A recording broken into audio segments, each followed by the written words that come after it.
Yo, listen up, it's time for a tale about a podcast that'll leave you frail. Hard way wrestling coming at you raw, bringing the heat, breaking every law. They drop the truth, no holds barred, talking smack, getting you hyped up hard, calling out the fakes, exposing the lies. Hard way wrestling taken by surprise. Hard way wrestling coming to your city. Nothing but realness, nothing but grit. Going down the gauntlet, making them mark. Hard way wrestling straight from the heart.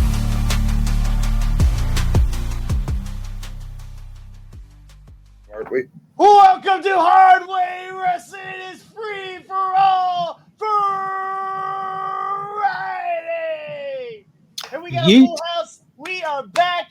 Scotty's here. T-Bone's here. Ricky's back from Ocean City. Without, I'm sorry. Did you end up coming back without like a VD or anything? Oh yeah, I'm good. Oh, I actually got whiter. You got whiter? You got whiter? Well, that sun in Ocean City is dangerous. I'll tell you what though, Dangerous to your wallet. Yeah, my wallet took some hits this weekend, but it was all fun though. Yeah, what you guys do? Kid enjoyed himself. He wanted to go on the that haunted ride on the boardwalk where you ride around in a coffin. So we did that. It was fun. So now you know what you know what it feels like to be the Undertaker Or Darby Allin. Or Darby Allin. So that ride is what, 1,000 years old? I don't know. It's been around a while. I did it years and years ago, but they actually have like live people dressed up in there that come out and like out of nowhere, out of corners and shit, and scare the hell out of you. Do they RKO you? No, I was ready to RKO Michael Myers after the second time he jumped out. Like I literally looked over my shoulder and he's standing there right in my fucking face. T-Bone Jones is in the house. T-Bone, have you ever been to Ocean City, Maryland? No, I have not. You are awesome. That is why you're a productive human being. So where do you go when you guys go on vacation? Where do you and we don't take a vacation. Smokey go. You guys don't. You Smokey don't go on vacation. No. You've never been on vacation. I went and seen my dad a couple years back. That's about it. Okay. My dad lives in Ohio. I don't claim Ohio as a vacation. What part of Ohio? Newton Falls. OH. Nope, nothing. Okay, Scotty's back. I think the Miz is the only person proud to be from Ohio. John Moxley. Oh yeah, Moxley. I forgot. And you're also talking, when you do that OH crap, you're talking to a Michigan Wolverine fan here. So yeah, no. Go blue. I'm a Notre Dame fan over here, so go green. But yeah, no. You're not green and white. You're blue and yellow. Yep. Okay. Blue and yellow. Oh, congratulations on having a fucking shitty college team. Scotty, welcome back. It's been a long week for you. I'm glad we got you back out here. Are you still doing makeup? What are you doing? No, now we're doing the most god awful chip brand in the entire world, Frito-Lay. Yeah, they are terrible. I don't find nothing. They are god awful. Believe me. Every time on Friday when I open up my bank statement and I see that I get a monster check from Frito, I hate their guts. Greg Wade's in the house. Don't know who Greg Wade is, but welcome, Greg Wade. Nick Nemeth. He's saying Nick Nemeth is from Ohio. He definitely is from Ohio. Who else is from Ohio? What other wrestler is from Ohio? I'm sure there's Alexa Bliss, I think. She's from Ohio. Al Snow, Lima. Okay, Al Snow. All right. Yeah, I believe Bliss is as well. Okay, all right. Well, keep that list rolling because I have no idea why. First of all, why would people even claim Ohio as being a place to live? Any of you guys ever had Skyline chili? Yes, nope. And that is about the only good thing that comes out of Ohio. Really? I heard it's god awful. Dude, it's never heard we sell it in the store. the only good thing Ohio ever produced was Skyline chili. They really it's an interesting mix of it's got a very small hint of sweet with a very deep tang and a very good tomatoey flavor all in combined together into one really good meal. So yeah, you just described T-Bone Jones. You just described T-Bone Jones. T-Bone, you had a guest on this week on the Doghouse. How did that go? Tell us who your guest was and how'd that go? Our guest last night was the ABO 130-pound regional boxing champion, the franchise Francois Scarborough Jr. He's currently 8-0 in professional boxing with 7 wins by KO. He's had a total of 24 rounds his professional career, and he has not lost 1 round yet. He's out of Glenville State College Boxing Club. Yeah. Very talented young man. I'm excited to see what the future holds for him. I'm glad that he could come on the show, and yeah, it was a good show. Yeah, he obviously never ran into Jonathan Cross, so there's that. You had a partner last night. You had a guest host with you. Who was that? And what was that all about? Well, it was a friend of mine, Drew, that actually set up the interview. They went to the same Glenville State College boxing club together and everything before Drew got into the Army, and they're old buddies. So Drew kind of set that up. So I allowed Drew to come on with me to help me interview him, and they could reconnect. It was the first time they had seen each other through video chat or anything like that in years. So it was pretty cool. Well, if you haven't gotten a chance to go check it out, go to T-Bone's page, T-Bone Jones Doghouse, right? Is that what it is? Yeah, in the Doghouse. In the Doghouse. Go check that out. It's a pretty good interview. And I heard that he started boxing by playing video games. Yeah, he was playing video games and he liked it so much he got into it. Now, I pretty much did the same thing. I used to run around and jump on top of mushrooms. And really didn't work out for me as a job, but again, I enjoy Mario Brothers, so that's kind of how I got into it.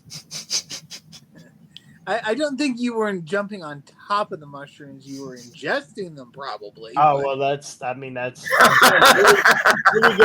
go again with the drug talk. He was jumping on unicorns after that. That's for sure. Well, I got. Yeah, we can talk about this another time. I had bad. I've had one great experience with hallucinogens, edibles, one medium one, and one real fucking bad one, real bad one. So, I mean, the problem you have is you hallucinate in real life without the drugs. Well, that's true. That is absolutely true. And with this, what weed and what that stuff does to me is make me normal, and I hate it. Yeah, it's terrible. I hate it. I don't like the way it makes me feel. Right? Productive. That's horseshit. Who wants to be productive?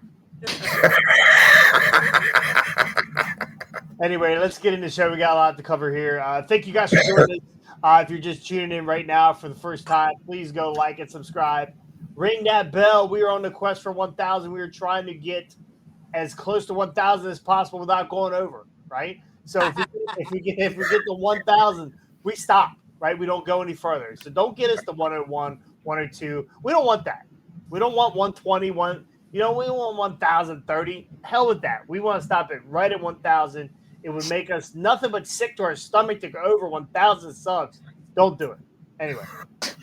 If we go over, you're going to hear the old Price is Right buzzer. Right now, I love it. Right now, we're going. We're doing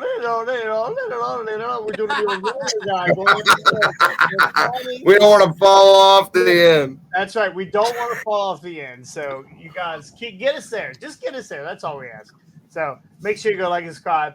go hit the thumbs up on this video if you're coming across it. If you're new to the channel, please type something in. Tell us you're new. Tell us go fuck off. Tell us Tebow Jones is deaf in one ear. We don't care. Say it. Talk nasty to us. Girl, we like that. Where's Giles? Where is Giles Gems? We haven't seen Giles in months. Yeah. It's been a long time. Actually, his parents probably banned him from using the computer. He was a big fan. He's probably in jail. He was a big fan of Austin. He loved Austin. Remember he called Austin fat?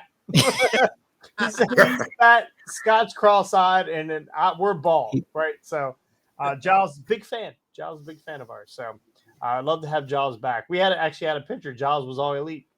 Yeah. Sarah Jones. I don't even know Sarah Jones.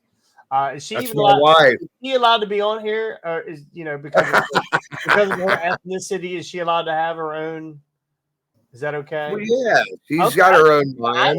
I don't know. She stopped smoking long enough to type, so we're good with that. Anyway, let's kick off the show. We had a death today. Scotty, you want to go over what happened today? We lost Alpha today, Alpha of the Wild Samoans. He had been sick for a while. It was actually reported earlier in the week that he was already passed away, which was not true. Thank you, Dave Meltzer. But they ended up, Scotty, you're With your ice pack, Scotty. Damn it, Scotty. We lost Scotty today, too. We lost Alpha and we lost Scotty all on the same day. Scotty might want to back out and reboot. But anyway, we lost Alpha today. He's been sick for the last week. And today he passed away at the age of 81. Let me go to my notes here. I think I still have my notes here. Yeah. One half of the legendary Wild Samoan tag team passed away at the age of 81. Samu announced his father passing on Facebook, writing, "It is with our deepest regrets that we announce the passing of our father, Alpha Anawai Sr. It was a peaceful transition, and he was surrounded by loved ones. Please respect our privacy as we mourn our father." Alpha began his professional wrestling career in the 1970s, following in the footsteps of members of his family like Rocky Johnson, High Chief Peter Maivia. He had founded the Wild Samoans with his brother Sika, who also passed away earlier this year. They wrestled in Stampede Wrestling across the NWA territories until they arrived in the WWE in 1979. The tag team left in 1980, but returned in 1983 for another short run. After leaving again in 1984, Alpha joined the WWE for the third time in 1992 to manage the Head Shrinkers, again leaving in 1995. Across his career in WWE and the NWA, the Wild Samoans became 3-time WWE World Tag Team Champions and 2-time Stampede Wrestling Tag Champions. Among many other accolades, the Wild Samoans were inducted into the WWE Hall of Fame as part of the 2007 class. Alpha's brother and tag team partner, Sika, passed away earlier this year in June. Did we get Scotty back? We did not get Scotty back. He's rebooting the phone. Yeah, he's rebooting the phone. All right. Damn shame that both brothers passed away this year. Yes, they were both in ill health. There he is. It's death is inevitable. Where did Jason go? Yeah, I'm right here, buddy. He's right there. Okay. Here I am. So There he is. I just kind of covered some of Alpha's accolades, where he's been. Scotty, can you give us a memory about maybe the Wild Samoans or this part of the bloodline? All right, hold on really quick. Is my signal all right? Because it looks like it's in the toilet right now. But it's okay. Right, just a second. All right. Well, let's see if this holds out. Anyways, as I said, after Sika passed away, Wild Samoans, I had just started studying wrestling history. I didn't know anything about the Wild Samoans, because I started in the 90s. watching WWF, like, Hogan in that era and stuff like that. It wasn't until I was older and I kind of started to learn the history of wrestling that I found out who the Wild Samoans were. And, YouTube was starting to become a big thing at that time. So, and wrestling videos were popping up. So I started to kind of be able to get through and find people who posted matches and see stuff. And, again, these guys are Alpha and Sika, two of the toughest guys. Like they had so much heat back in the day. It's just such an amazing team, and it's a dynasty that got that was the next foot in the door for the whole Samoan family, like the whole generation. Like you had guys like Snuka and that whole side of things that were opening up the doors, and then Wild Samoans were right around that time as well.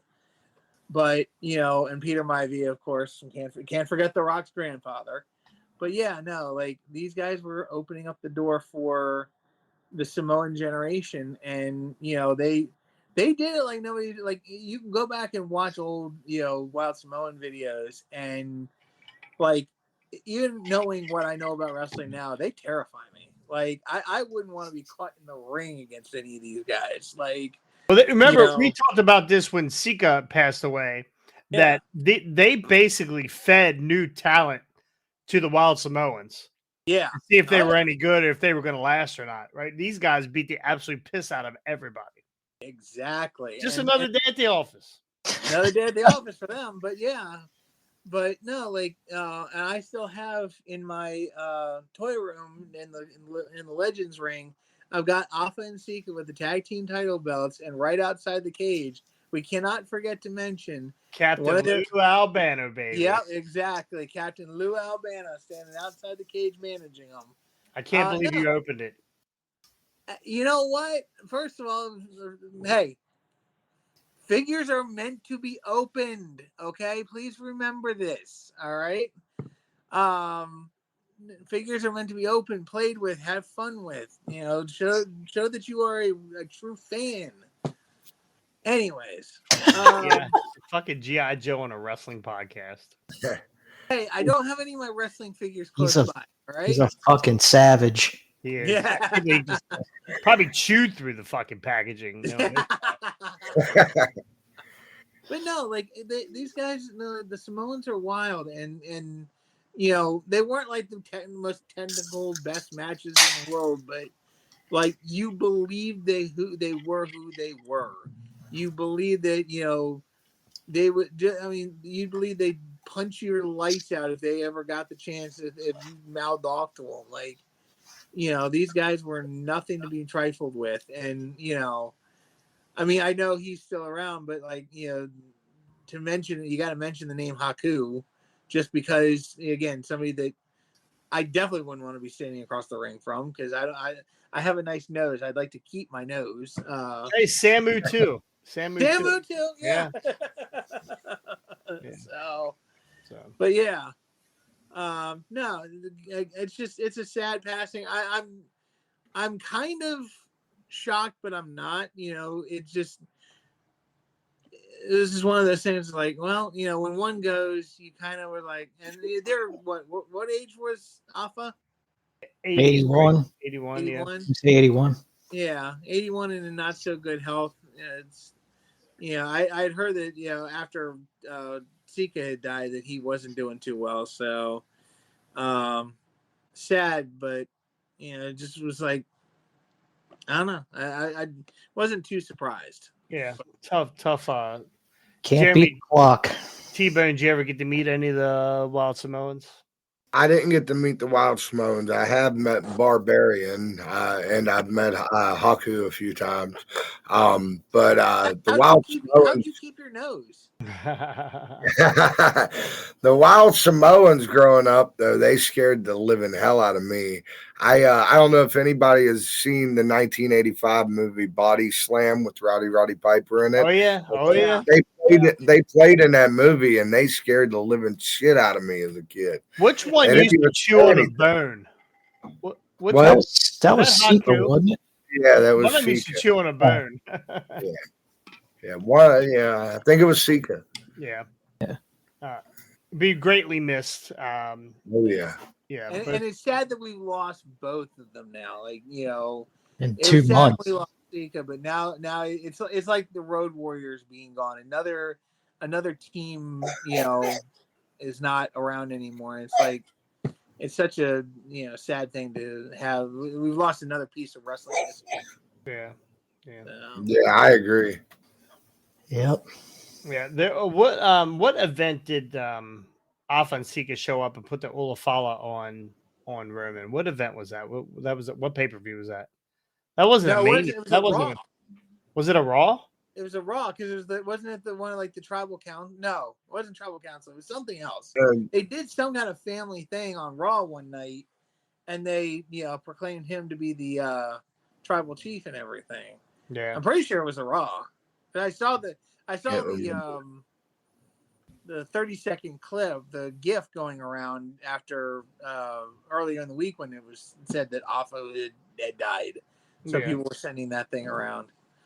But it is said that all week long the whole family had to defend the fact that he was Alive and then alive. Yeah, I think ends up Dave actually Meltzer's the one dying. who posted it first that he was passed away. Meltzer. What a douche. That's I mean, look, he Greg said it was a PLE. I don't remember which one it was, honestly. Yeah, I thought it was a Raw, but yeah, it doesn't sound like something they would do on a Raw or a SmackDown. Yeah, I don't think it was either. I think it was a pay-per-view. Maybe a SummerSlam, or it had to be a big event, I would imagine. So, anyway, greatly missed.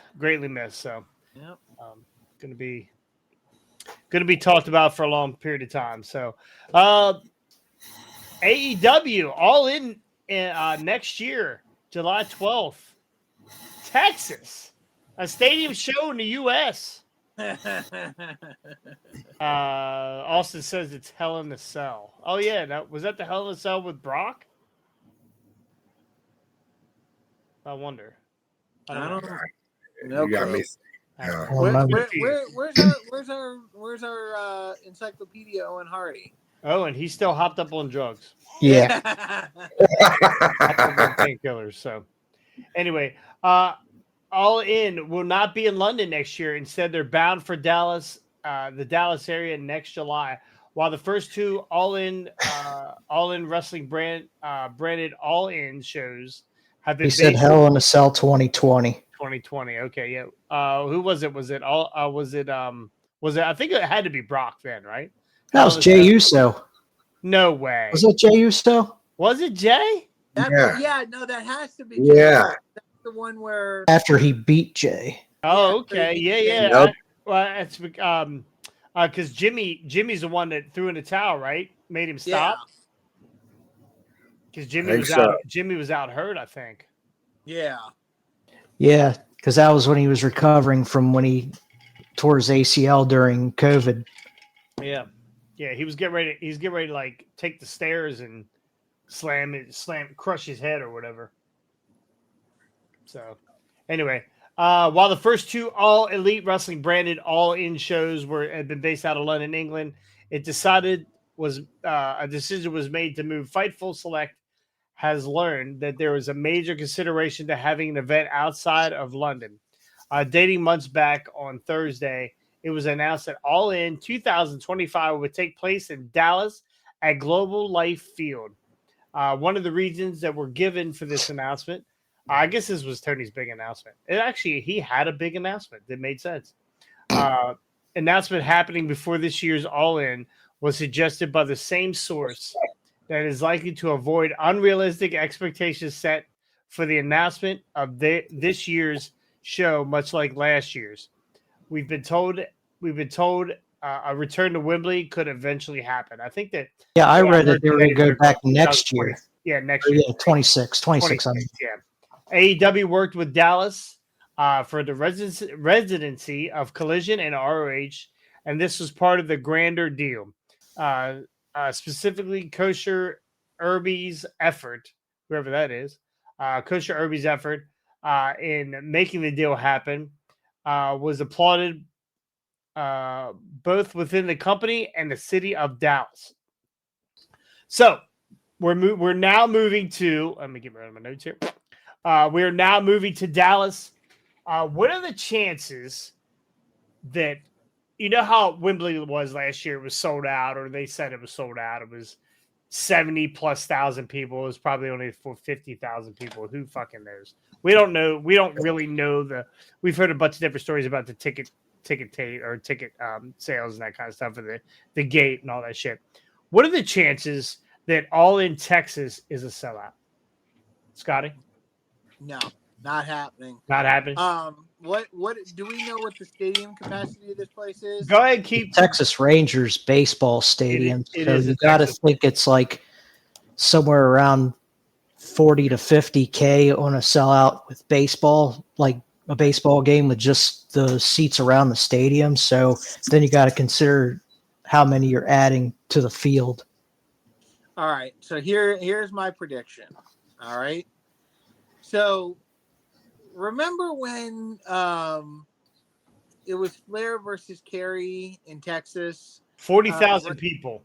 Huh? Okay, 40,000 across 7 seating levels. Now, you're probably going to put 20 or 30 on the floor. Maybe. Yeah, I can see that. Yeah. But here's my thing. When David died and they had the David Memorial, there's an interesting saying that has been said about that. It was a match that needed a stadium. When they went back the next year and did the David Memorial, it was a stadium that needed. That is exactly what AEW is going to do in Texas. They have a stadium that needs a match. They need to have something big to fill this up. And with everything that we have seen, with the way the booking has gone, the way the ratings have gone, the way everything is just slowly just trickling down. They've had their lowest collision and lowest rampages in, God knows how long. They had one of their lowest, well, I wouldn't say one of the lowest, but they've had a low several weeks of Dynamite. Well, they're averaging around 700,000 people for Dynamite. That's about what their average is on a Wednesday. Yeah. But they did have that one in there that was like 5. Yeah. But the thing is right now they don't have anything to draw. And I'm very curious because we haven't heard any numbers as of this point of ticket sales and stuff like that for Wembley. And, whether they are they on sale right now? They've been on sale. Oh yeah, because the show's in like 2 weeks, I think.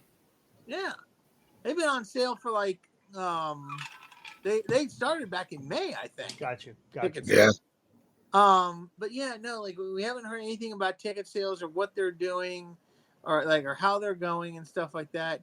And whether they had 70,000 the last time or whether it was 50, I mean, even I'll say this much: 50 for them is respectable. I don't see them getting even anywhere near that at Wembley this time around. Yeah. Maybe at the best 20 if they're lucky.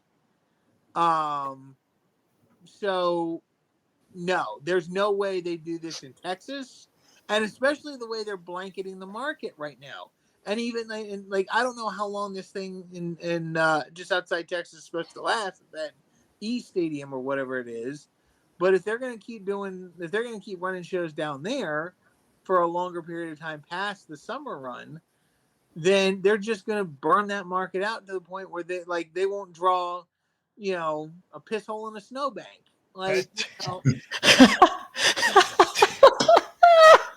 T-Bone. Did that come from Cornette? This is a flat on a plate of piss. Plate full of piss. Come on, get it right. I've already had a half of Daddy Soda. All right. T-Bone, this is the big stadium event for AEW in the US. You don't think at all that they're going to sell this thing out or damn near get close to selling it out?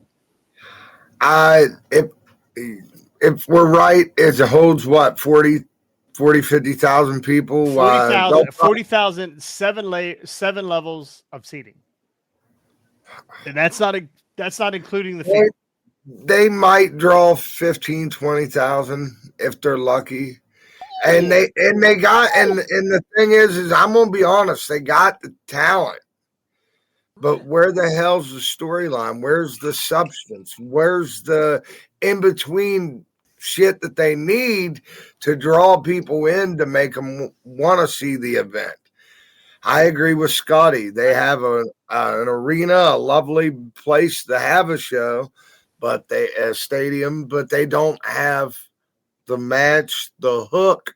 Well, I have the match. Ricky, let's hear your thoughts. I want to hear your thoughts. Is there any way they sell this thing out? I think they can get close, but I could see like the upper deck seats. Those would be the ones that won't be purchased. Right. Too many chiefs in AEW as far as creative goes. Yeah. There's too many people with creative control. I mean, they gave fucking Mercedes Moné some creative control. Why? Why? He brought her in. We're gonna get to that later on too. We're gonna get to that. Fucking why? All right. Well, I have the match. I have the match. It's going to bring everybody in for Texas. Texas is going to be up in arms for Kenny Omega versus Chris Jericho 3. Colostomy on a pole match. I mean, this is the only match that anybody wants to see in AEW. I thought they were fighting for the Geritol. First one to botch a move and break their neck. It's the for the colostomy bag title. God, don't give them any ideas. Greg is saying he watched AEW on Wednesday. He could care less about the other shows.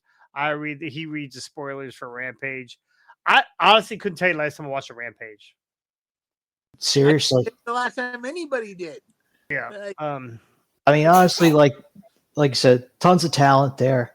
Yeah. Tony Khan has no clue what he's doing for booking.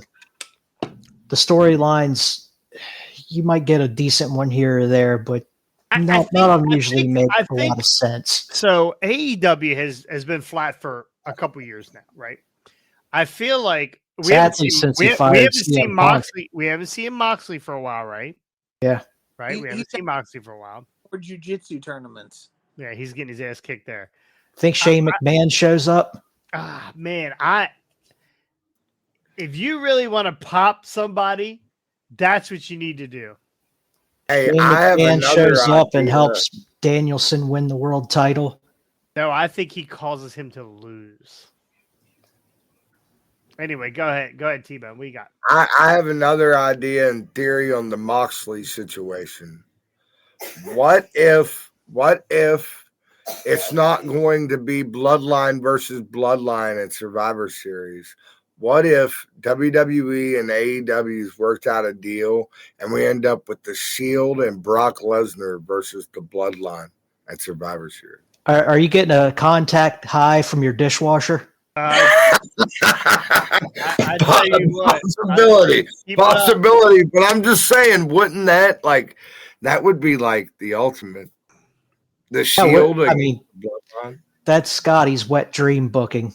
I think WWE right now is doing everything they can. They're working with Impact or TNA Wrestling. They're working with New Japan now. I think they're doing everything they can to ruin Tony Khan's fucking day. Right? They're taking his fucking talent. They're taking, they're taking his business contacts.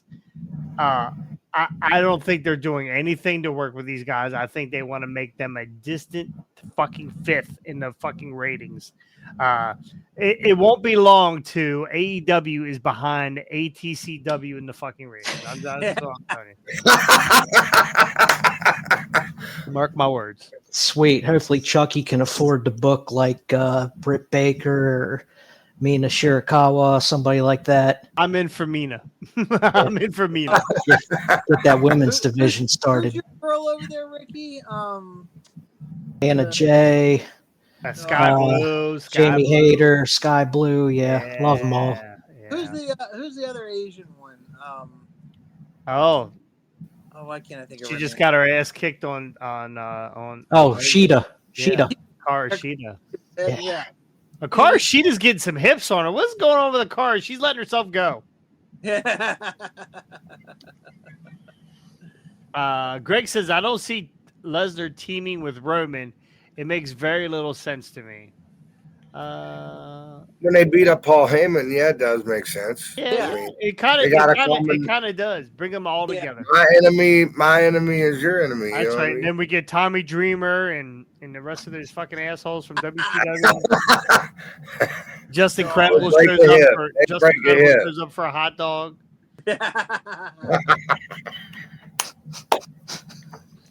Asshole. Although I could see, like, now again, if they were to do it, the two Chucky has the best talent around. Austin Blackthorn. You're welcome. You're welcome. You're welcome. So the one thing, again, if they were to do something where they would bring some old ECW guys back, the two guys I could see them doing something with, even if it's not fully in the ring capacity, Bubba Ray and Devon. Like if they were to, if like Paul was like, Bubba can still go, right? Devon I think is out of wrestling now.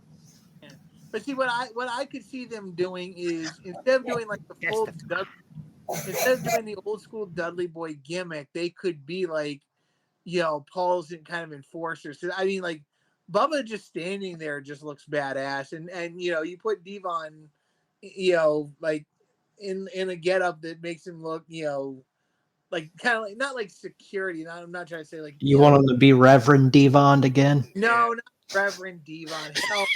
Testify. I'll bring back Spike. That's who I want. Bring back Spike. Spike has CTE, I'm sure. Yeah, watch him get. Oh yeah, by now. I don't know. So I don't know. I just think it'd be interesting. Like if they were to do some kind of old bring back a couple guys from ECW, it'd be the Dudleys in my view. But we just saw barely walk. That's true. We just saw Braun Breaker launch Sami Zayn over into the Timekeepers area. What do you think he'd do to Spike? God, that he would love to throw Spike. Yeah, he'd love. He'd be 6-7 rows deep. All right, well, let's finish up here real quick with the Texas thing. His spear, like he wouldn't just spear Spike to the mat. Like Spike would go he'd probably get whiplash. Finish him. Yeah, exactly. So sorry, I'm just in my head. I'm seeing like Braun just bowling through Spike, and Spike just not even like touching the ground. Like Spike's feet just leave the ground, and he just goes flying into the barricade. I can just Spike would get spiked. All right, so final word on this Texas thing. One thing Tony does is he does well. It's terrible shows during the week: the Saturday, the Friday, the Wednesday, dark, whatever whatever's in his bedroom when he goes home. They're terrible fucking shows. When it comes to pay-per-views, he does a pretty good job. Like honestly, over the last 5 years, money on them. He's had one pay-per-view that I have completely shit on. Right? Yeah, that was one. Nothing 2 years ago. It was god awful. So I don't know that it's a sellout in Texas, but I think it's damn close. I think bringing it home. Now, wrestling is different here in the States than it is over in Europe. Europe, we love our wrestling here, right? We're all fucking rednecks. We love wrestling. We put our houses on the back of our hitch and we take it to whatever wrestling show we want to go to. We love our wrestling here. But over there, over in Europe, is a different story. They're rabid fans, Paris and Europe and Australia and like anywhere but the United States. They're rabid fans. Canada, rabid fans. So soccer hooligans. Absolutely. The singing, the chanting. I think over there it's a different story. I think they completely sell out of these things. I mean, there was a big story. They don't get all the opportunity that we have to see shows. Yeah, true. Wrestling shows over there are a lot different here, so they take advantage of it. So I think they sell out more over there. I think the numbers were pretty skewed over there for the last All In. I don't know how far off they were. It might have been 4,000 or 5,000, 8,000. Who cares? They still had 65,000 people in an arena or in an open arena for wrestling. Now, if WrestleMania goes over there or a big live event for WWE and they decide they're going to do it 2 days, they're going to sell that fucking place out both days in a row. No doubt. Oh, Absolutely. Bringing it here in the States, different story. I don't know that they completely sell out, but it's an AEW show, and they put on a good stadium or they put on a good pay-per-view show, and I really think that they're going to they'll be damn near close to selling that. They need to build their storylines very well before they get to that point and make their shows very watchable somehow. I believe that you will go to a taco joint in Texas and you'll be able to get a buy one, get one free AEW ticket with your receipt. Double or nothing. Double or nothing with your, like they did in Vegas, with your receipt. Buy a hamburger, get a ticket. Whatever they got to do. Whatever they got to do. Are you guys fans of the Young Bucks? Are we fans of the Young Bucks? The not so young Bucks. They're not. Oh yeah. Oh boy. See our Nick is looking older and older every time I see him. See our buddy, the second generation sensation, Brian Hardy. He is a fan of the Young Bucks. He loves the Young Bucks. I'm a semi fan now of the Young Bucks. I think that they have way too much control, and they need something like. And we'll get to that later. We're gonna get to that later on because I want to bring up the Bucks later on. But we got some other stuff to go through too. Let's get through Jacob Fatu's injury update. I have some notes on that. Let me get to it. Jacob Fatu finally made his way to WWE after years of aspiring to join the bloodline. He aligned himself with Solo Sikoa and acknowledged him as tribal chief, expressing his admiration. This was a significant moment for Fatu, but even more impactful one occurred at SummerSlam where he was apparently injured. However, WWE has remained silent on the matter. And that's the first question I'm going to ask you guys.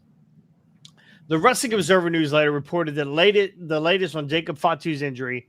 This could be complicated because Fatu and Tama Tonga won the tag team titles on August 2nd prior to this injury situation. Regarding the tag team titles, WWE current stance is that two members of the bloodline selected by Solo Sikoa can defend them. We call that the New Day rule. Nope. The Free Bird too. Free Bird rule or the New Day rule, whatever. Yeah. Okay. New Day was the last to pull that. Because free birds rock. Free birds rock. Anyway, little has been said about Fatu as WWE doesn't want to involve with Reigns and the stage of taking big bumps for him, with everyone else required to sell big for Reigns. Fatu is being kept off screen due to his injury, but WWE isn't emphasizing the injury since Fatu is supposed to be portrayed as a monster. So they're keeping everything on the low for Jacob Fatu. First off, do you guys think Jacob Fatu is actually injured? Scotty? You know, that's a hard one to say at this point. Like, see, because here's where I would have gone with it. If they had immediately come out and stripped the tag team titles and whatnot, and said, yes, there's an injury, they cannot defend the tag team titles, that would have been like first indication that he is definitely injured. But what then comes to mind, I mean, because honestly, I feel like they're playing with us here. I really feel like they're doing this. Yes, a monster, but they're doing this now. They're kind of, pardon the pun, but an Achilles heel on the monster. Like he's injured, so he kind of has a weakness now. But even with a weakness, he's still a monster. There's no having a weakness like this doesn't mean that he's not seriously badass. So I think I mean this is one that's tough for me because it's just like as a wrestling fan, you kind of you believe almost every injury that happens because these guys do like. I mean that shot to his shin and leg looked pretty devastating on camera when I saw it. But at the And he's walking And around in a walking boot. Yeah, there was the picture that they took the next day. But that's the thing about it. Like, yeah, you can walk around in a walking boot, but you're still walking. Like, he's not. They haven't. He's not in Alabama having surgery or anything like that. He's in a walking boot, so it's kind of like, I don't know. I don't know where they're going with this. Like, the Monster's got an Achilles heel, but now I think the article basically summed it up. And I'll sum it up here real quick. But Ricky, do you think injury fake, not fake? What do you think? I think it's somewhat legitimate, and they're just being cautious with it right now. Yeah. Just giving him a little time to heal up some. All right, T-Bone. I think it might be like a sprained ankle or something. They're just letting him rest up, heal up, and letting him come back. I don't think it's something any really serious, because if it was, I feel like they would have came out and said something if it was something really, really bad. And if it was something serious, they would have gotten him into surgery immediately and gotten him on the road to recovery so he could be back quickly. Like, why put your guy at risk of having, something more serious happen, walking around in a boot and break something else in that same foot and, create more issues. They say, nope, go home, get surgery, get healed up, and get back here quick. So yeah, I think the injury is legit. I think he's really hurt. I don't know the extent of, I mean, he's only in a boot, like T-Bone said. He's only in a boot. Yeah, that's right. Yeah. He's only in a boot. So the plan all along was to keep Jacob away from Roman, right? Because this is what we want. We want that. We don't care about Tangaloa or Tamatanga. We don't care about we care, but we don't care, right? That is not the marquee thing we want. Actually, at this point, I don't even know if Solo is the marquee thing we want. I think we want to see Jacob Fatu and Roman butt heads. Because how many moves has Jacob kicked out of? The RKO, he's come to his feet. Yeah. Like this guy is a monster, and they're billing him as a monster. And they're going to build him as inhuman versus Roman moving forward. So keeping it, and whether this is fake or not, if this is a fake injury, and that whole series at the end of SummerSlam where he does this dive off the top rope and he fakes this injury, and he basically he's yelling at Solo, get him, finish him. He's not making a move. He's turning. No, I don't know if he's turning. I don't think he's turning, but it keeps him. If he's away from Roman came to the ring, then Roman's music hit. Yeah. Where was Jacob? Down in the ringside area, sitting up against the barricade. Right. It allowed Roman to do what he needed to do, and it keeps Jacob Fatu super strong. Yeah. For that final meeting, because at the end of the day, you can talk about The Rock all you want. Jacob Fatu is the final boss. This guy is the final boss. I agree. This guy's well-traveled maniac. He has proven it. This guy has taken move after move and just doesn't give a shit. What do you say? Hashtag protect the finisher. That's it. Thank you. Hashtag protect the finish. None of that shit matters with Jacob Fatu, though. What happened with Taz? What happened with Taz? You give Taz a finisher move. What did Taz do? Fucking no-sold you like anybody. Like you could not finish Taz like that. Yeah. It'll be like 12 Superman punches, 38 spears, and he's gonna like rise up like OG Undertaker. Yeah. Now, whenever this is Jacob Fatu is who Cody's gonna have to beat to get to the next level. to get back to Roman or to get to the Rock or possibly get to Cena. Who knows? I mean, but Jacob Fatu is on another level. Yeah. So, Yeah, I agree. That's just my thought. I don't know shit. And you're not bringing up the point that he's also dropped a significant amount of weight. He looks great. Yeah, he looks great. Yeah. So him in that shape. I mean, he don't look like T-Bone Jones. Let's get that out of the way. He don't look like he ain't boxing on his porch. He ain't riding a bike. He's no T-Bone Jones, but he does look good. He'll get a belt, and all we'll hear Jason going is, you know what? I like chubby Jacob Fatu better. I do love me some fat Jacob Fatu better. I do. Fat Ethan Page, fat Jacob Fatu, and fat Damian Priest, fat Punishment Martinez. You give him give me a 275-pound Gunther. I mean, or Walter. I mean, give me that fucking guy too. I mean, I don't give a shit. And you know who their manager could be?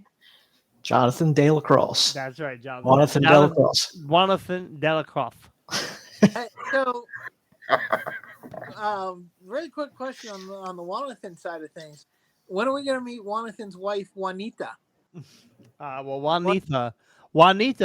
So I don't want to bring this up because this is personal business with Jonathan. But him and Juanita are going through some trouble right now. They are, yeah. So we'll see. This motherfucker loves fat guys, hence why he manages all them in USW. I do like me. I am a chubby chaser.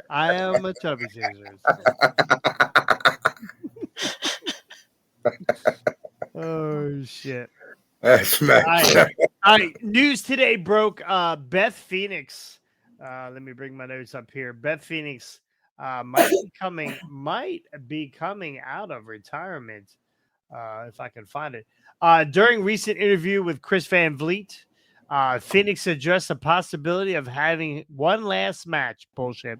While she didn't confirm or any concrete plans, she emphasizes that her decision would be based on the opportunities presented to her, how they aligned it with her and her family's needs. Which means pay me, motherfucker. It's really hard to say you're retired. When I left in 2012, that was the word I threw around a lot. I'm retired. Because I wanted to have a family. Phoenix explained. I knew for myself it wasn't going to be don't even know what that word is. Whatever, to perform in front of the kids. I needed to devote myself to the kids. At the time, I gave it an old clinch that everybody hates. The cliche that I'm fucking drunk. The cliche that everybody hates. Never say never. It really just depends on the opportunity that it presents with the family. Beth Phoenix, free agent. Her husband, who's decided to kill himself, is in AEW right now. T-Bone, does this taint? If she taint, if she goes to AEW, does this hurt the legacy of the Glamazon? I don't think so. And my thing is since WWE's letting guys leave with their names, would she be able to be Beth Phoenix over at AEW? That would be the other question you got to ask. Ask Adam Copeland that. Yeah. Is her real name Beth? I don't even know what her shoot name is. I have no idea. Beth Copeland. Yeah. You just call her Beth Copeland. There you go. And you have her dive off a cage. No, my. Yeah, I could see her going to AEW. As the wise Michael Jordan said, "Fuck them kids, come out of retirement and whoop some ass." All right, Scotty. I don't even remember. What was her last match? It was it was her and Edge against Miz and Maurice. I think you're right. Yeah. Because they were that's right before Edge turned into Judgment Day Edge, which then didn't last very long because they dumped him out. they dumped him out, and then, which I still think was the dumbest thing ever because Edge could have had a great run as the leader of the Judgment Day. He didn't need to be the leader or any sort of. It was terrible.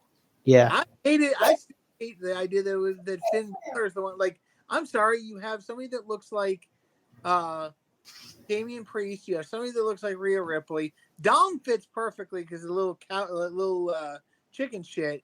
But then you have little Finn Balor coming in there, who again, yes, he's a former world champion. Good for him, but he doesn't like. He didn't fit in that group. Edge fit in that group. Edge was a star and looked like a star. Friggin' Damian looked like a star. Rhea looked like a star. Well, I think they were trying to redo Edge the and Beth versus Finn and Rhea. Yeah, Is that what it was? I think they were trying to redo the Brood yeah. when they first came out with Judgment Day. So I mean, you can look back right now on the Judgment Day's run over the past couple of years and see that it's been better without Edge.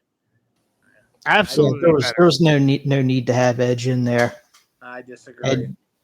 And Damian Priest's career took off basically because of no Edge being there. I ain't gonna lie, Edge is boring. I think Edge is boring. His promos are boring.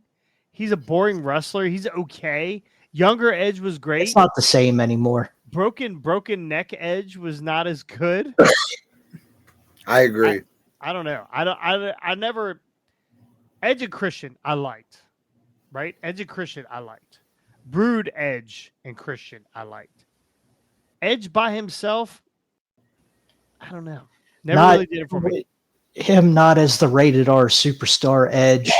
That was probably his best career moments when he was with Lita or Vicky Guerrero or whoever the hell else he was with at them times. Excuse me? Winning world titles. Yeah. Excuse me? Yeah. Yeah. Those were the best of Edge's career moments right there. Since like you said, since he's come back from the broken neck, WWE used him very cautiously, and AEW was letting him do whatever until he about killed himself. When he came back, he had that match with Randy Orton where he wrestled all over the arena and all over the performance center. Yes, on top of the truck, on top of the trailer. That was a really good match. Other than that, what was it? The Hell in a Cell he had versus Balor at Mania. That one wasn't too bad. Yeah, was that Balor or Demon? That was regular Balor, I think, where he split his forehead open with the ladder. Gotcha. Yeah, that one wasn't too bad. Again, I'm not a super Edge fan. I'm sure around here I have those Edge heads. Remember when he was Edge heads with Zack Ryder or Zack and Kurt Hawkins? So again, I'm not a huge fan. But we're not about Edge. Phoenix here. You don't think it hurts her by going to AEW? And I mean, there's money out there to get. Might as well get it. Money. Yeah. And Tony's dumb enough to sign away big checks. So look at how much he gave fucking Mercedes. Hey, he's got to watch how much he spends. He's got to save a little more for his coke. You know what I mean? Who's the allegedly who is the senior member of the women's division in the locker room of AEW? Saraya. Who's worth the shit? The oldest one. Okay, that's the oldest one. She's still got a butt plug in, right? She's she's hiding Del Rio's coke up there. Okay. Yeah, that's inside the plug. Yeah. Oh. This podcast just went to shit. One way or another, it always does. Hey, Consistency. Yeah. That's what we do here. I think Beth Phoenix would be great for that women's locker room. I do too. Yeah. The problem is with the women's locker room and the guys' locker room in AEW is they're running around free for all. that's fucking crazy. Like there's no control. So the inmates run the asylum, and yeah. like we have said this before when it came to the CM Punk stuff. We've said this before when it came to other drama and whatnot. Like the person that is to blame for all of it is Tony Khan, because he will not put his foot down. He wants to be everybody's friend. He doesn't want to be a boss. He doesn't want to, he just wants to let people do what they want to do because he's just, he unwraps his action figures and he plays with them. That he has live action figures that he plays with, and you know what? Like I agree. Beth Phoenix would be a great addition to the locker room, but I don't think she'll last because here's the problem.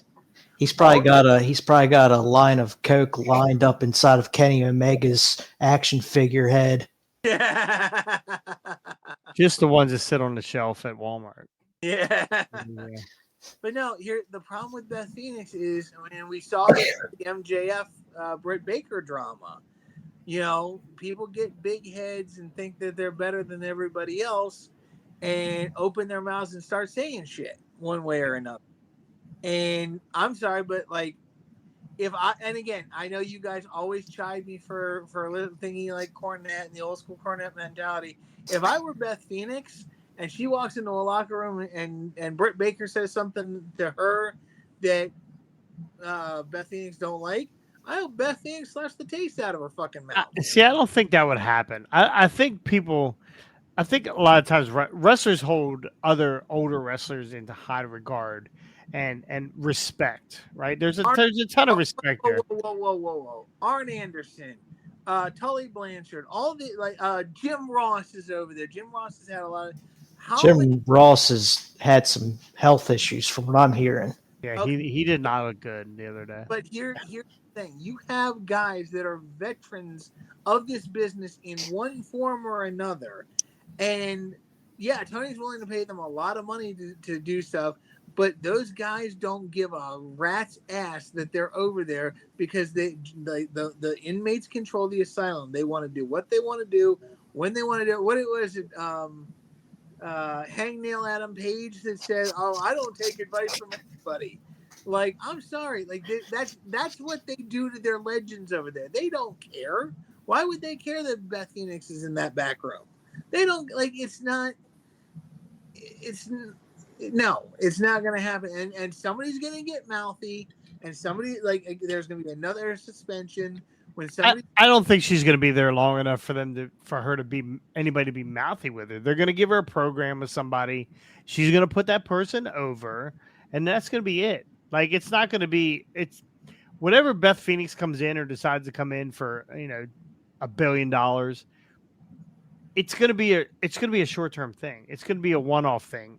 It's not gonna. It may be 2 off or 3. Maybe it's a contract of 3 matches, but it won't be something where Beth is hanging out in the back room and listening to all the bullshit going on, or MJF's small penis in the back. We're not gonna hear that shit. She's gonna be there for whatever she needs to be there, and she's gonna be gone. She's not gonna be doing house shows. She'll be doing a Texas death match with old Ponderosa. Ponderosa. Anyway. I think she's going to end up at AEW, but my thing with AEW is Tony gives out too many contracts with people having creative control, because eventually you're going to run into the problem where the Young Bucks don't want to lose the FTR, but both teams got creative control. So who's going over in this situation? Or Mercedes Monet, Sasha Banks, whatever the bitch's name is this week. I'm sorry, but she got creative control, and now from what I understand, Sammy Guevara can only work Ring of Honor. What the fuck? Like, what the hell? Like, how the? There's too many people got creative control. I think Ring of Honor is good for Sammy. Yeah, I was about to say. But at the same time, cuss those people. Cuss those people over there. But and I thought, and here's you get what I'm saying, though, right? Yeah, no, I got you. Yeah, he's got Ty Conti. He doesn't need to hit on Sasha anymore. Yeah. I forgot about that. Maybe is that why he's at That's ROH? what it is. That is what it is. That's why they got him. Because he said he was going to rape her. What did he say? I can't even remember. Yeah, exactly what you said. He said. Yeah. Yeah. Whatever. Was gone. I mean, well, I wouldn't say gone, but I thought they had squashed that a while back because when that he went to that sensitivity program thing, and from what I remember, he had to have a sit down one-on-one conversation with Sasha, apologize for everything, and try to make amends, whatever however you do that. I don't mean shit. I know, but well, I heard she pulled the CM Punk and said she didn't want him at AEW. Guarantee. So, yeah. Guarantee. She's So, spreading her shit around. Anyway, whatever. Anyway, I think Beth Phoenix comes in. I think it'll be one-off stuff, and it won't be where she's hanging out there a lot of time, where it's going to affect her, where she's going to have to smack the shit out of somebody. Yeah. Back to Mercedes, because anybody with a right mind would take her over Ty Conti, right? No. Get out of here. I wouldn't take either one of them. Give me Sky Blue. Fuck Conti or. Hey, you stay away from my woman, damn it. Easy. All right, well, let's get into we're on the topic of AEW. Let's get into AEW here. Someone explain AEW to me because I'm totally confused. We're getting ready to go into an all-in situation here, and I call it a situation. Most people call it a pay-per-view. I call it a situation because we don't really know what the fuck is going on. This might be the worst. When I say that there's been one bad pay-per-view, that might be before this one, because I am worried about what this pay-per-view is going. What this pay-per-view is going to. Card does not look good right now. And it does not look good, and they are not building it. They are not building it well. All right. So first off, you got Pac, who wins number one contender, talking about his Wembley moment. Right. This is their version of WrestleMania. Is all in. His Wembley moment. What is his Wembley moment? Is he going to be taking out the garbage at Wembley Stadium? What is he going to be doing? Is he going to be taking tickets? What the fuck is Pac going to be doing? Because he's not in a world championship match, and he's number one contender. Someone fucking explain that to me. I don't know. Like the whole ranking system and winning this casino match or that casino match. Again, Tony Khan's coming up with too many ideas that he's getting lost in his own thing. And, We don't know what he's doing. Isn't there somebody else that's a number one contender for the world title? Like, didn't we just see? It's Danielson. It's Danielson. He won the Owen tourney. Yeah, everyone's a number one contender. You get a number one contendership. And you get a number one contendership. Everybody, who wants a number? Hey, they got enough belts to pass around. I think Tony forgot what belt he was the number one contender for.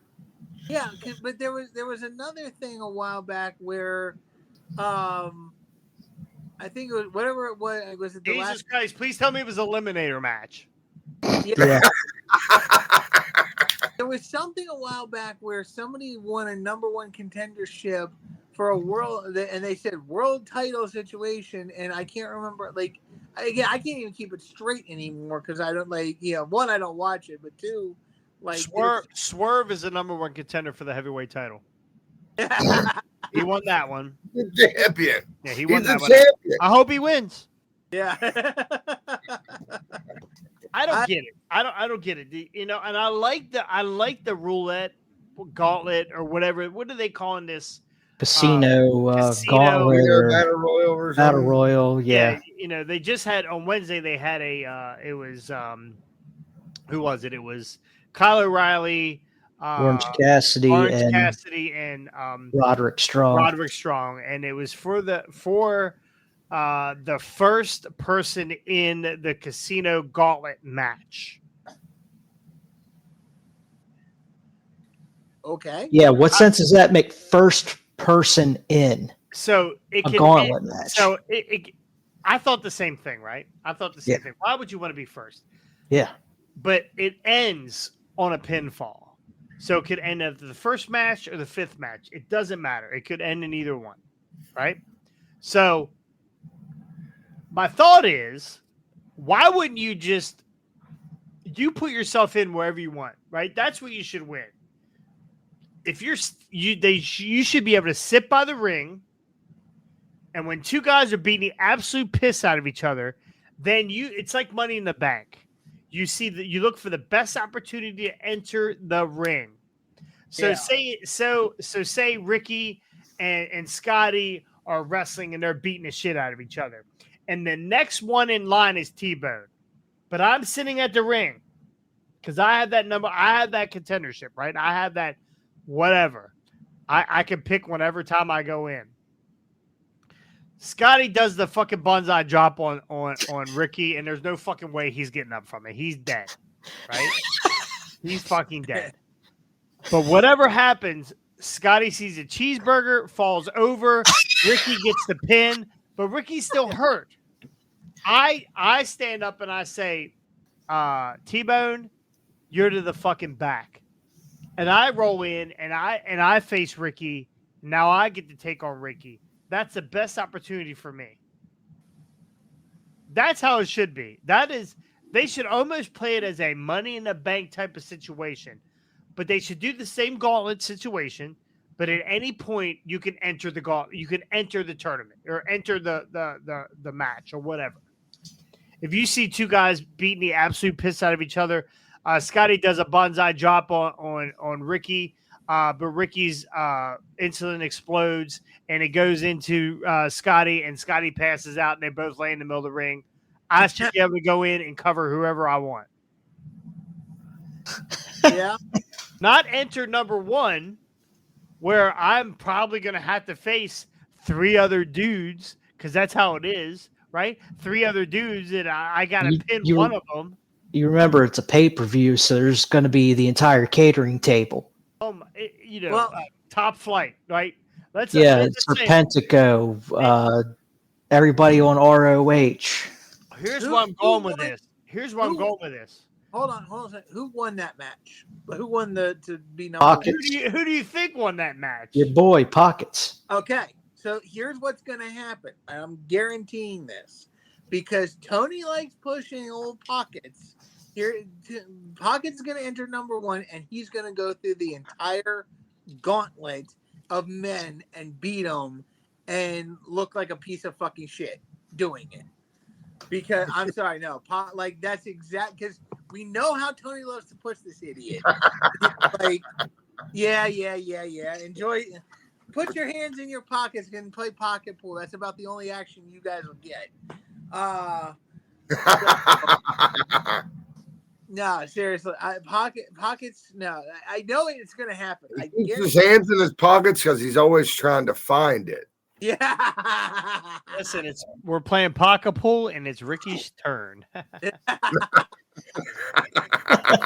So here's what I was getting at with this whole gauntlet, whatever. They're gonna empty the fucking catering table for this battle, this fucking gauntlet. Yep. You know who's in this gauntlet? Who's already got a number one contendership? Hack. He's in it, but he's already got no. See, that's the thing.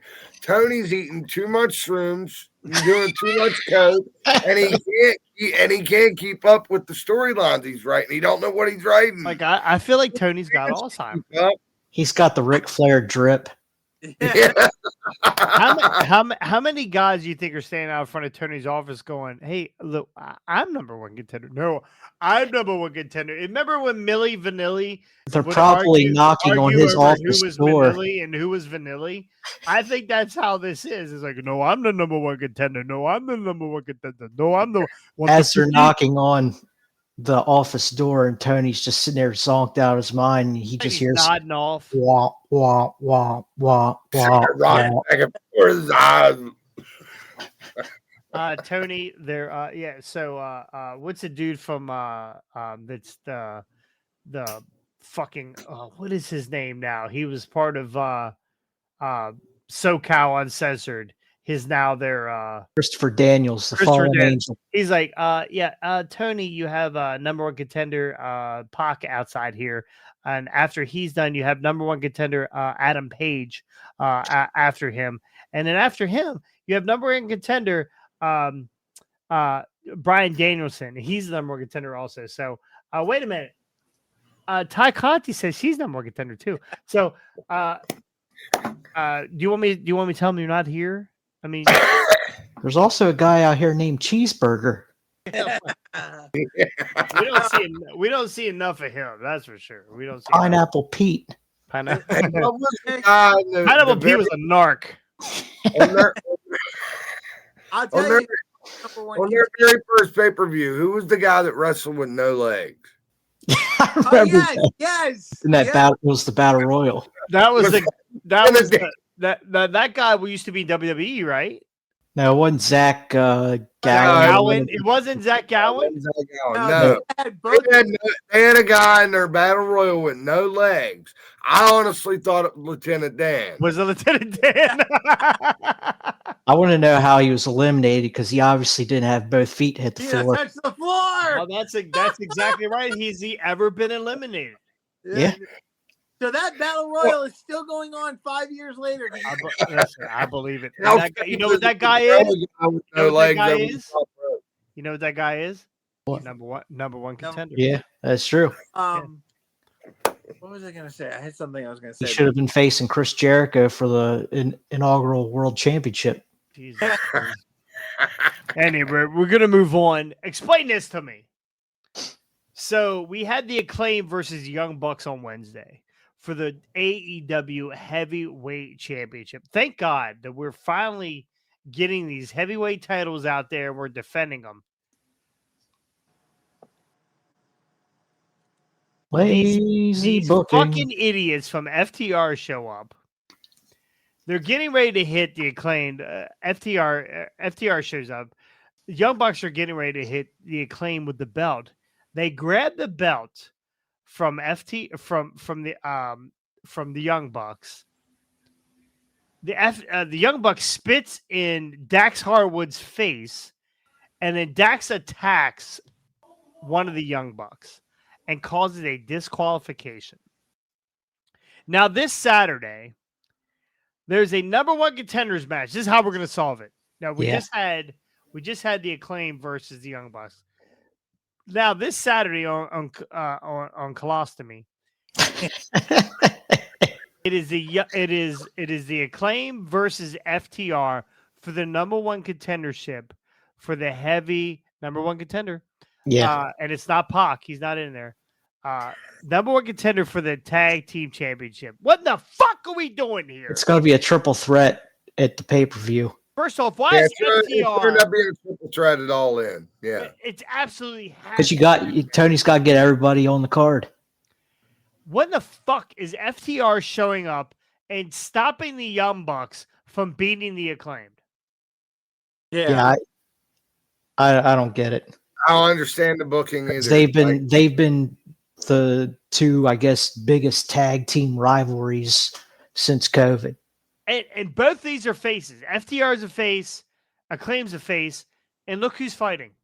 Yeah, these the two Bucks. fuck knobs. They're beating the shit. No, the Bucks are out of it. The Bucks are walking up the ramp, and the Acclaimed and FTR are beating the shit out of each other. Yeah. What? Help me. It makes no sense. It makes no sense. I don't know where they're going. I've actually slowed down on watching AEW right after Cody left. I slowed down, and then when the debacle with CM Punk. Yeah, it's gone way down the drain since Punk left. The ball with him, yeah.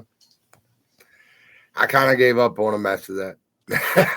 Now, can we acknowledge, for all the drama and all the bullshit, can we acknowledge that Punk actually, for what little we actually had good on AEW, Punk was the only good. Punk and MJF were the only really good segments on that show. No, acknowledge that. No. There were way better parts of AEW at that same exact time. It's just since Punk has been gone, I guess the booking, everything with the booking's been terrible. Okay. then But during Punk, when he was there was better than just Punk. Like there were other good rivalries there. They were utilizing the Bucks better, Jericho better. They kept Like they trying weren't to in find a silly way. programs. When Punk was there, they kept trying to find a way to put that heavyweight title on Punk. And every time they did, he got hurt. That And he too. was not a factor, right? And we already know how the locker room of AEW is. They're not listening to Punk. They're not listening to FTR. They're not listening to Dean Malenko. They're not listening to guys that know what they're talking about. So CM Punk in the back was irrelevant. Him on TV would have been awesome. We didn't get enough of it. There wasn't enough of CM Punk on TV to be relevant. CM Punk was good and ready to make a run until he jumped in the crowd and broke his foot. Okay. Yeah. Right? CM Punk was getting ready to make a run, and then he tore his tricep. CM Punk spent more time out than in, right? He was always all out. He was never all in. He had 2 title reigns that lasted a total of 5 days. Yes, and again, Holy moly. Again, I wasn't a big CM Punk fan. Like what he does now, how much impact does CM Punk had on WWE? In the ring. Not a lot. Yeah, he's been in for 2 matches. Right. One. He's had his first match against Drew was the first match. No, he was in the Royal Rumble, so you got to count. That no, his first single match. Yeah. Royal Rumble, one thing. What happened to Royal Rumble? He tore his labia. Right? He broke his fucking pussy. So he got hurt. He got hurt his first fucking match. He ended up in this match with Drew McIntyre. Great story. Great storytelling. Getting him to this point without fucking killing him. When Drew dropped him on the stage, I was like, well, that's it. Punk's hurt. Getting him to the point where he actually wrestled at SummerSlam, fucking amazing. I think it's great. But they did less with him. They didn't put him in situations where he was getting beat up all the time. He was clear for a while. They're saying, oh, he just got cleared. I'm clear now. I'll be at SummerSlam. He was clear for a while. They kept less off of him than normal because of his history. He's fragile. They keep calling him Fragile Phil. I don't know if that's completely true. It kind of looks like it is, but whatever. So, what he's doing at WWE now is awesome. But WWE is a different animal. Everybody's on the same page. Excuse me. Everybody's on the same page in WWE. Everybody knows if you're in WWE, this is how it is. Otherwise, you'll be wrestling at ATCW tomorrow. AEW, different story. Different story. Right? So, anyway, I forget where we go. This fucking and it's going to end up being a triple threat match between FTR, the Acclaimed, and the Bucks. And I am hoping, and I do not want these belts on the Acclaimed. Please don't put these belts on the Acclaimed. First off, I'm sick of Billy Gunn. He's 3 times bigger than everybody in the ring, and he's fucking terrible. He's terrible. I can't look at Billy Gunn anymore. No offense, Billy Gunn. I know you're watching. Big fans of hardware wrestling. I get it. But again, I don't give a shit about Billy Gunn anymore. Put these belts on FTR. Give them a run with it the last couple years, and then get them the fuck out of the company and get them somewhere else. Now I'm mad.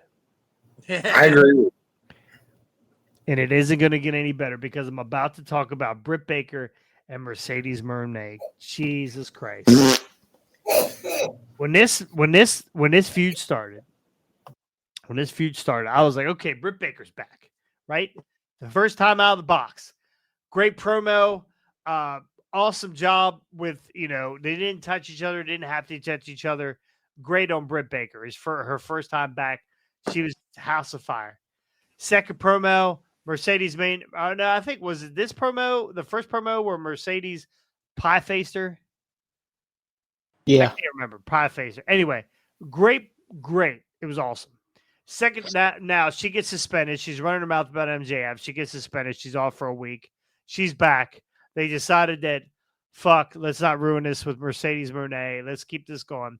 They put her. They give her another shot. She's the week after she's suspended. She's standing in the crowd in a hoodie and a mask, and she shows up. Pretty good spot. I thought it was great. Actually, thought it was a good spot. Wednesday night.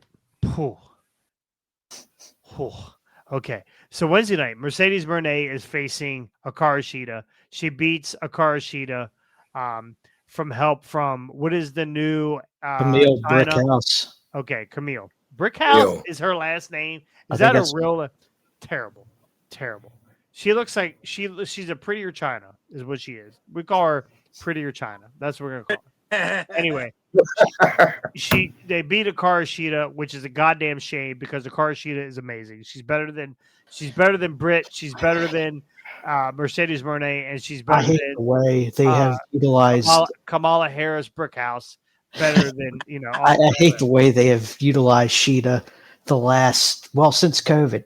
Yeah, well, they're paying her $150,000 a match, so whatever, she'll be fine. No, true, but I still hate the way that they book her. Like she was the dominant female in the women's division during the whole COVID era. And since then, she's just been a 3-time transitional champion. Right.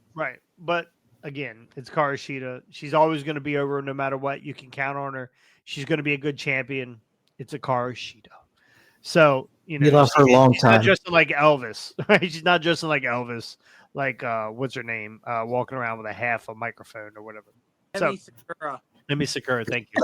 So they get this spot where they beat Hikaru Shida and Britt Baker's music hits, and the new China is facing the ramp. Got her fist up. Who fights like that, by the way? Unless you're a 1940s boxer. She's got her fist up like she's waiting on Britt Baker, and then it's forever. Like it's easily forever. 30 seconds to a minute. We don't see Britt Baker. Britt Baker is making her way through the arena, like John Moxley style, coming through the arena, and climbs. Like it takes her forever. I don't know if somebody. This was after Camille had pulled the fan that was wearing the hoodie and the mask over and kicked the absolute dog piss out of her. Kicked the piss out of them. So Britt Baker is coming through the stands. Took her forever. She is now, we're going to add her to one of the worst bloodline members ever because it took her forever to get to the ring. She was her timing was terrible. So she gets to the ring, she climbs up on the ropes or up onto the apron, and she's fiddling with this fucking glove. She's putting their fucking condom on her hand so she can put it in her mouth. Now Mercedes looks over her shoulder, glances. It's clear. Now, again, I've been in wrestling. I've been in situations where you're kind of looking over your shoulder to see the guy who's supposed to come punch you in the face. Not Jeremy, because he never saw it coming. But you're kind of looking for that spot. Mercedes looked over her shoulder 3 fucking times. And Britt was still coming through the crowd and climbing up and putting her glove on. And then the cameraman are terrible. The cameramen are the fucking bloodline cameramen. They're late. So they're showing AK just fell. They show Britt Baker being looked at by Mercedes Moné. So now it's not a fucking secret. So Britt gets in the ring, and then it's this whole altercation, whatever, and Britt puts her in the fucking lockjaw, blah, blah, blah, blah, and China pulls her out. It took like 20 seconds for her to pull her out of the ring. It was forever. This was the worst fucking spot on the show on Wednesday. I'd had it. After I saw this, after I saw the Young Buck shit, I'd had it. I was like, why do I do this to myself? I know, we do this podcast every week, and we've been going for about an hour and a half now. Thank you guys for not dying. Please like and subscribe. Make sure you like and subscribe. Please. Please. We're at all this time. Please like and subscribe. Anyway, I am over this. It is clear to me that Britt Baker has no reason to be in this. Please go back to the locker room and talk shit about MJF. That's where you belong. I do not think that this is going to be a good match. We already know that Mercedes is not losing to Britt Baker. Unfortunately. When you put these matches on, give me something to make me feel, Jeremy, feel like someone is going to win this fucking match is not supposed to win this match. Make me feel like Toni Storm is going to hold on to her title. Make me feel it. This makes me feel like I gotta poop. I agree. Scotty. Yeah, I can't add any more. You covered it greatly. Mercedes Moné is in this match. That already makes me want to poop. Yeah. She's not bad. I don't think Mercedes Moné is that bad. Her promos are okay. Her song is fucking terrible. Whatever. They're Calling her a CEO is fucking terrible. Oh my god! That's dumb. That is absolutely. See her go. Her go. Yeah. That's what I want. That's what I want. But anyway, Mercedes, not ridiculous, right? She stopped doing those fucking topes through the second rope and killing herself. I'm good with that, right? She's getting better. She's got a good presence. She's got a great look. You look at her and you're like, I fucking hate her, right? And that's what she's supposed to do. This rich motherfucker, I fucking hate took her ball and went home because of bad booking from WWE, and then she broke her fucking ankle, and then she acts like she's and then she acts like she deserves Hulk Hogan money when she exactly. Shit. Yeah. Again, Scotty, fix this fucking company.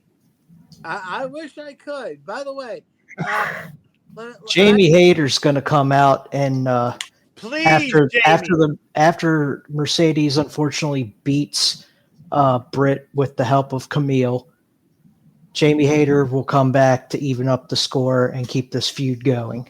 Yep. I'm about it. That's going to be the only thing to save this shit. I'm about it. Hometown girl Hayter. Yeah. But here's the thing. First and foremost, I must commend Britt. You didn't like the idea. I must commend Britt, though. She followed the old adage, no glove, no love. So, you know. I thought it was if the glove don't fit, you're all full of shit. Yeah. There's no. Terrible. Anyway. All right. Well, that's it for our topics for today. Man, thank you so much for staying with us all this time. We're missing SmackDown, damn it. We are missing SmackDown. That's okay. You can fast forward to the commercials, right? Like most people do. I'll be watching SmackDown tonight. Tomorrow morning, I'll probably have my the hard questions like what the fuck happened to SmackDown last night? What was, why is this? Why is that? Blah, blah, blah, whatever. Anyway. How tired are you guys? Because I have a game for you to play. I need food. Okay. We can save it. Save the game for the next one. Yeah. Okay, we'll save the game for next. Save the game for next one. So, anyway, T-Bone, Ricky, Scotty, thank you so much for hanging out. We'll be back next week. Schedule pending. Got a lot of stuff going on. I will be off. I will be watching All In coming up. That's next weekend. I actually think we have 2 pay-per-views next weekend. So next week we'll cover All In, all 37 matches for that. And then whatever. Ash in Berlin's the 31st, I think. Yeah, that's the 31st. And then there's something going on next week too. Might be TNA. Not sure. Might be. Oh. And don't forget, for anybody local, ATCW tomorrow night. Yes. I know I'm going to be sir. I know Jonathan Cross is going to be there. Ricky, you going to be there? I'll be there. Listen, you're going to be there. You're going to Jeremy, I wish you could come. You're going to want to be at ATCW because they're short a referee with Owen now. You're going to we have backup. We have backup. If I had a rod, none of them are T-Bone. We got to get T-Bone. We'll get T-Bone there one day. We promise. We'll get T-Bone there. Give him a horse and a buggy. And I think he pays like $300 a referee or some shit like that. I don't remember, but anyway. Really? Well, give me some pinstripes. I'll go in there and punch Jonathan Cross in the yap and count Wait a 3. minute. No, there's no discount. You can't punch Jonathan Cross. I can count to 3. I want to see if the second generation sensation Brian Hardy is going to punch Jonathan Cross. It's very possible. Listen, tomorrow night there's going to be some things addressed. If you guys did not see the promo, AK and I's promo, did you guys see that? Not yet. It's up on ATCW. Go watch that. It kind of explains kind of how it was all laid out over the last 8 to 9 months. So there'll be some more stuff tomorrow night for sure because, not every shoe has dropped when it comes to AK and I. So this is well thought out, well planned out. And, I mean, it's the era of the devil, Down with the devil, buddy. Down with the devil. So, give us some more of the mercenary. That's more of the mercenary. Make sure you cheer for AK. Listen, I love Brian Hardy. Personally, love Brian Hardy. Broken bread with Brian Hardy. Love his kids, most of them. Lacey's a bit of a troublemaker. I love Lacey's my favorite. Owen, little slow.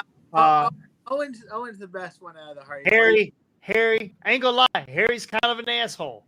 So I ain't gonna lie, and he would agree with me. He's an asshole. So, but Lacey's my favorite. The washer's smoking again.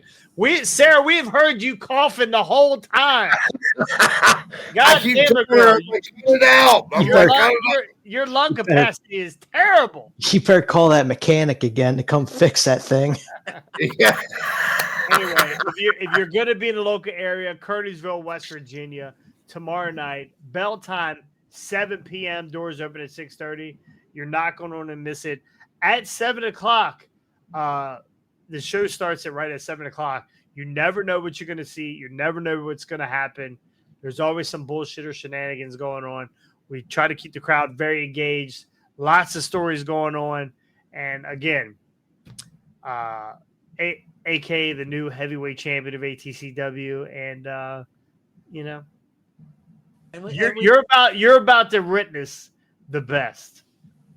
And we might see a miscue tomorrow night and Tremor splash Austin Blackthorne into oblivion. I don't know that that's going to happen, but I do like that tag team. I like that.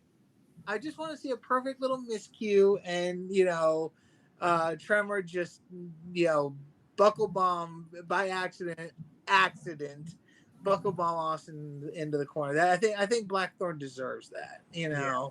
Well, I ain't gonna lie. I love their tag team only because they're chubbies. That's pretty much the only reason. So, again, T-Bone, Scotty, Ricky, thank you so much, and we'll see you guys next time On the hard way. Telling to tell him.